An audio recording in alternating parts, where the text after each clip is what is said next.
In a world that worships strength, we've forgotten the courage it takes to be soft.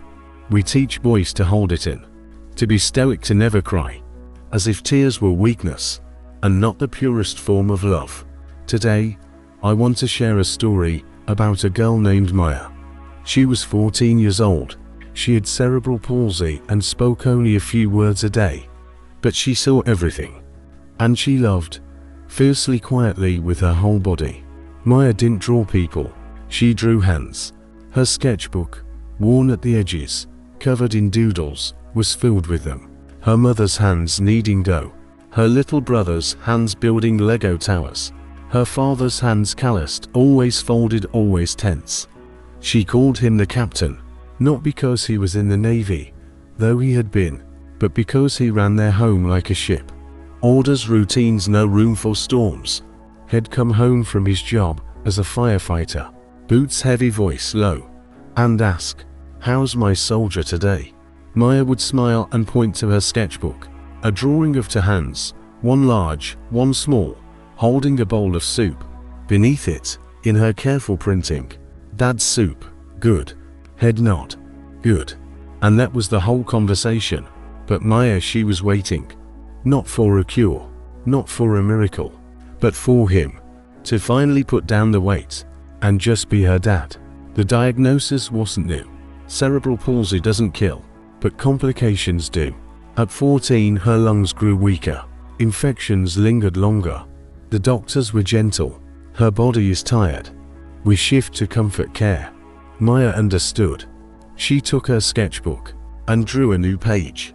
A hospital bed, a window, a tree outside, bare branches, and two figures. A small one, lying down. A tall one, standing beside it, arms rigid at his sides. Beneath it, 3 words. "Don't be strong." She showed it to her father. He stared. His jaw tightened. "I'm not strong, Maya. I'm here." She shook her head, took his hand, and pressed it to her chest, right over her heart. Then she pointed to his eyes and made a small gesture, tears falling. "No," he whispered. "No, sweetheart. I've got this." That night, he sat in the garage, alone, and screamed into a towel.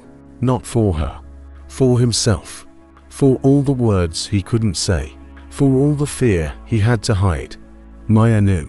The next morning she drew again, same scene, but now the tall figure's arms were open, and written below, "Just hold me."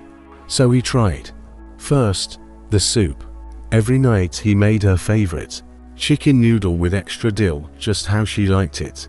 He'd sit beside her bed, spoon in hand, and say, "Open up, soldier." But one evening her hand trembled too much to hold the bowl. She looked at him, not with frustration, but with patience. He hesitated. Then, slowly, awkwardly, he lifted the spoon and brought it to her lips, like she was 3 years old again. She took it, swallowed. Then, softly, she said, "Dad's soup good." He froze. That was the first time she'd strung 3 words together in months. "Yeah," he whispered. She nodded, eyes bright. "Good, Dad." Something broke in him, not loudly, but deeply, like ice on a river in early spring. The next day he came home early. No uniform, just a soft sweater and the sketchbook. He sat beside her, opened it to a blank page, and took her hand in his. Together they drew a bowl of soup, 2 hands, large and small, holding it, and above them a single word, in his uneven letters, "Thank you." She leaned her head on his shoulder. He didn't move. He just stayed. Her final weeks were quiet. No dramatic speeches, no bucket lists, just presence. One afternoon, rain tapping the window.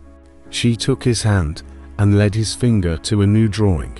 A tree, now with tiny green buds.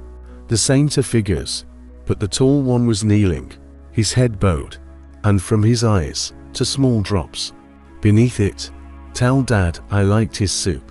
He read it, and for the first time in 20 years, he cried. Not sobs, just tears, quiet, steady, like rain on the roof. She didn't wipe them away. She just held his hand and hummed a tune he'd sung to her as a baby. Later her mother found them asleep, his head on the edge of her bed, her fingers still tangled in his. When Maya passed, it was at dawn. Soft light on the wall, her hand in his. He didn't say "I'm strong," he whispered, "I'm here." Afterwards he didn't go back to the firehouse right away. He took leave. And he did something unexpected. He enrolled in the Canadian Hospice Palliative Care Association's Family Support Program, https://www.chpcorps, not as a firefighter, but as a father who'd finally learned how to hold space. Now he volunteers at the Children's Hospice in Vancouver. He doesn't fix, he sits. He makes soup for families. He holds hands. He lets fathers cry in the garage and walks them back inside. Sometimes a parent asks, "How do you do this? Doesn't it hurt?" He smiles, a real one, now, and says, "Yes, but hurt that's shared becomes love that's multiplied." On his kitchen wall, framed, is Maya's last drawing, the tree with green buds, and two figures finally touching. Beneath it in his handwriting, "She didn't teach me how to save lives. She taught me how to be present in them." In a world that worships strength, Maya's quiet request remains, don't be strong, just be here. And this is only the beginning. Ahead, more stories of children, teenagers, young adults, who, facing the end of life, reshaped everything we thought we knew about love, time, courage, and what truly matters. These are not stories to make you sad. They are invitations to pause, to soften, and to ask yourself, who have I been too strong for? Because sometimes, the bravest thing we can do is let someone see us cry. Thank you for being here.